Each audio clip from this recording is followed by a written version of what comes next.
Hello guys, welcome back to my YouTube channel. अगर आप channel पर न्यू हो तो प्लीज़ सब्सक्राइब कर देना और वीडियो की लाइक है मैं 200 कंप्लीट कर देना। कमेंट टाइम रहेगा 50 कमेंट्स कर देना। आज मैं पाको बिकम मिस यूनिवर्स का पार्ट 2 लेकर हाजिर हूँ। वीडियो पसंद आए तो लाइक ज़रूर करना। और गाइस, बिना किसी देरी के वीडियो को हम स्टार्ट करते हैं। पार्ट 1 यानी लस्ट पार्ट में हम लोगों ने ये देखा था कि जब पाको परमैन की मुंह से ये सुनती है कि पाको कभी भी मिस यूनिवर्स और मिस जापान नहीं बन सकती है, तब पाको बहुत ही ज़्यादा जो है अपने मन से बहुत ही ज़्यादा सैड हो जाते हैं और वो परमैन को बोलती है कि अगर मैं कभी तुम्हारे सामने मिस यूनिवर्स बन नहीं सकूंगी तो मैं तुमसे कभी नहीं मिलूंगी और मैं एक दिन ना एक दिन मिस यूनिवर्स बन के तुम्हारे सामने ही आऊंगी और ये मेरा एक चैलेंज तुमसे रह गया। और ये बोलकर जो है पाको चली जाती है, ये प्रॉमिस करते हुए कि जब तक वो मिस यूनिवर्स नहीं बन जाती है तब तक वो परमैन से नहीं मिलेगी। ये बोलकर पाको अपनी घर की तरफ चली जाती है और उस पर ही हम लोग पार्ट 1 को ख़त्म किए थे। अब हम लोग पार्ट 2 को शुरू करते हैं। उसके बाद हम लोग देखते हैं कि पाको परमैन से ये बोलकर अपनी घर की तरफ चली जाती है। अपने घर में चले जाने के बाद वो रोना शुरू कर देती है और पाको घर पर गई और रोबोट को सब कुछ रोते रोते बोलती है। रोबोट एक्टिव ही थी तो रोबोट को सब कुछ बोलने के बाद रोबोट ये सुनकर बोली, पाको तुम परमैन को ऐसा क्यों बोलकर आई हो? तुम तो परमैन को ठीक से भी समझा सकती हो ना, तुम फिर परमैन को ये क्यों बोलकर आ गई? देन पाको जो रहती है वो अपने आंसू को पोंछकर बोली, परमैन उसकी नाम मेरे सामने मत लेना और हाँ, अब तुम देखो मैं क्या करती हूँ। और पाको जो है ये बात अपनी रोबोट को बोलती है और ये भी बोलती है कि वो परमैन की नाम को एक बार के लिए भी नहीं सुनना चाहती है, वो परमैन से हेट करती है।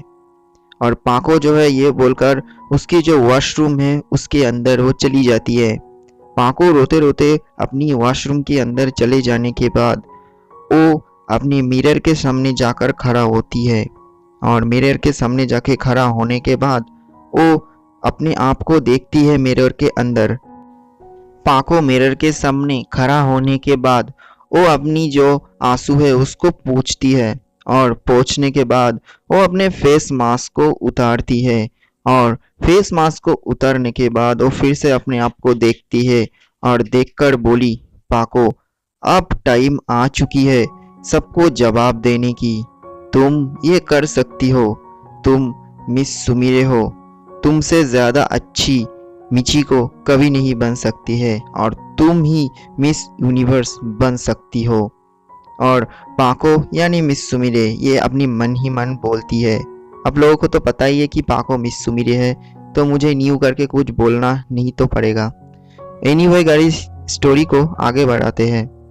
पाको आंसू पोंछते हुए ये सब बोली, यस मैं ये कर सकती हूँ और मैं ये करके दिखाऊंगी और मैं परमैन को दिखा दूंगी कि मैं उस घटिया मिचिको से भी कई ज़्यादा अच्छी सुंदर हूँ और मैं उससे भी ज़्यादा इंटेलिजेंट हूँ और उससे भी ज़्यादा मैं सुंदर हूँ और मैं एक ना एक दिन मिस यूनिवर्स बन के दिखा ही दूंगी। और फिर इस तरह जो है पाको ये सब वादा करते हैं उस मिरर के सामने बैठकर और वो ये भी वादा करते हैं कि वो परमैन से अब नहीं मिलेंगी जितने टाइम तक वो मिस यूनिवर्स बन नहीं जाएगी।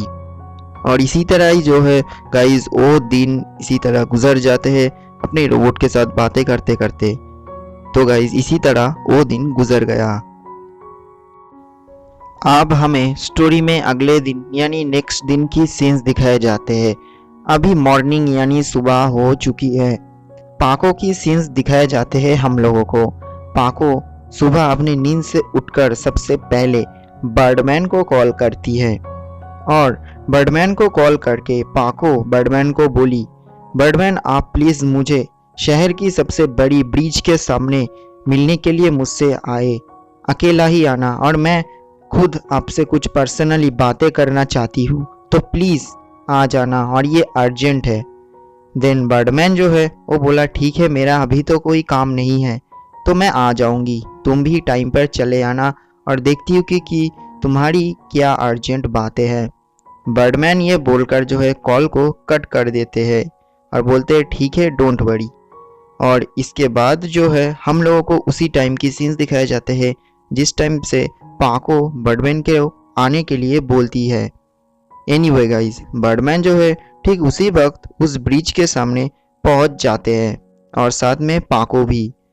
पाको जो है उस ब्रिज के सामने पहुंचने के बाद बर्डमैन को देखकर सामने आती है और गाइस वो जगह बहुत ही खाली और सुनसान था। कई लोग यानी किसी भी लोग उस जगह पर नहीं जाते हैं। पाको बर्डमैन के सामने जाने के बाद उसकी फेस मास्क और जो परमानेंट सूट है उसको ओपन करते हैं, यानी अपने असली आइडेंटिटी में वो चली आती है और ड्रेस को ओपन कर देती है। और ओपन करने के बाद बर्डमैन को वो कुछ बोली। पाको बोलती है, बर्डमैन आप प्लीज़ मुझे 10 साल के लिए परमानेंट ड्यूटी से छुट्टी दे दीजिए। मैं 10 साल के लिए छुट्टी लेना चाहती हूँ क्योंकि मैं अब मेरी फ्यूचर की तरफ ध्यान देना चाहती हूँ और मैं मेरी फ्यूचर की तरफ ज़्यादा फोकस करना चाहती हूँ। इसीलिए आप मुझे 10 साल के लिए छुट्टी दे दीजिए।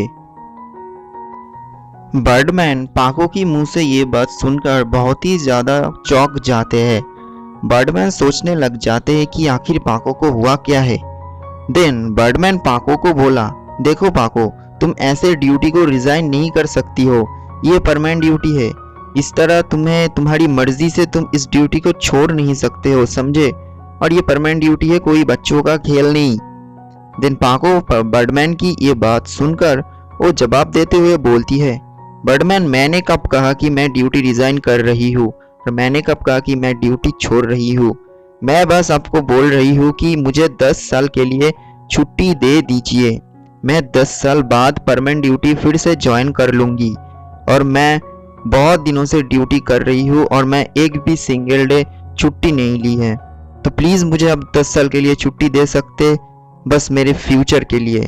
क्या आप मेरा फ्यूचर में कोई ध्यान नहीं दे सकते? मुझे फ्यूचर में कुछ करनी है और मैं ये भी करना चाहती हूँ।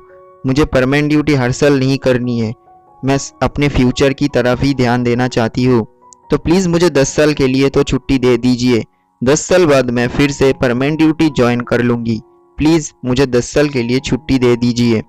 और फिर पाको जो है उसको उतारती हुई जो मास्क यानी परमानेंट मास्क और जो परमानेंट सूट है उसको बर्डमैन के हाथों पर देते हुए बोलती है, तो ठीक है, हम लोग फिर से 10 साल बाद ही मिलेंगे। और ये रही मेरी कॉपी रोबोट। मुझे इस कॉपी रोबोट की भी कोई ज़रूरत नहीं है।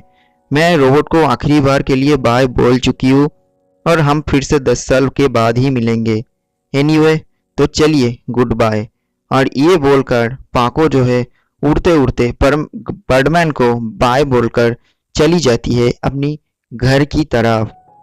बर्डमैन ये देखकर जो है सोचने लग जाते हैं। बर्डमैन इतना ज़्यादा रिएक्ट तो नहीं किया क्योंकि एक परमानेंट जाने से बर्डमैन को ऐसा कोई नुकसान तो नहीं होने वाले है और पाको जो है परमानेंट ड्यूटी छोड़ भी नहीं रहे हैं, बस वो 10 साल के लिए छुट्टी ले रही है।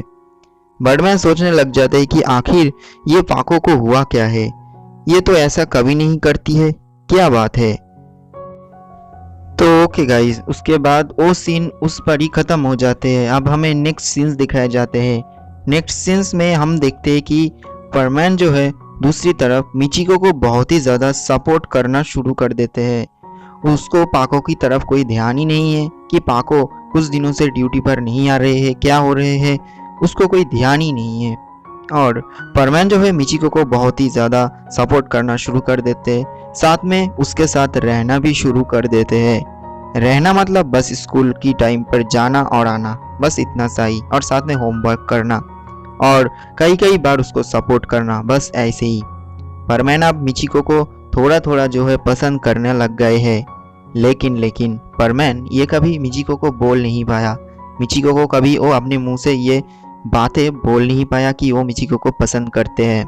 एनीवे, दूसरी तरफ पाको जो रहती है वो अपने जो है चैलेंज को याद कर लेती है और वो बहुत ही ज़्यादा हार्डवर्क कर रही थी मिस यूनिवर्स बनने के लिए।